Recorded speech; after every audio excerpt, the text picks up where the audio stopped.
Você conheceu a sua força quando várias vezes foi para as ruas para participar de manifestações pedindo que o Brasil mudar. A sua força fez diferença no ano passado, quando voluntariamente você foi para as ruas pedir voto para eleger Jair Messias Bolsonaro presidente do Brasil.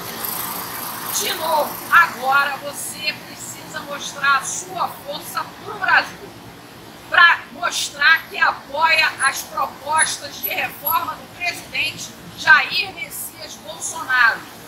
Faça a sua parte. Venha para a rua no dia 26. Vista a sua camisa da seleção brasileira, que seja. Vista a sua camiseta da época de campanha do presidente Bolsonaro e vá para a rua. Praças em todo o Brasil reunirão pessoas que vão dizer que apoiam Jair Messias Bolsonaro presidente.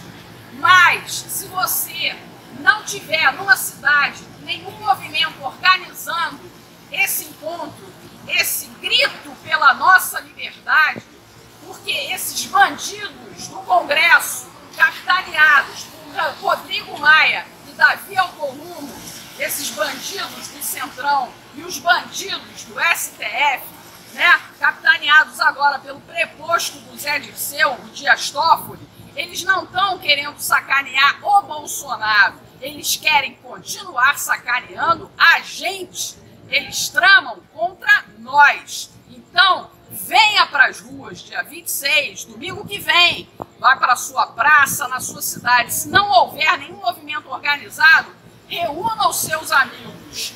Vá para um local onde você já sabe que costumeiramente ocorreram manifestações a favor do Brasil.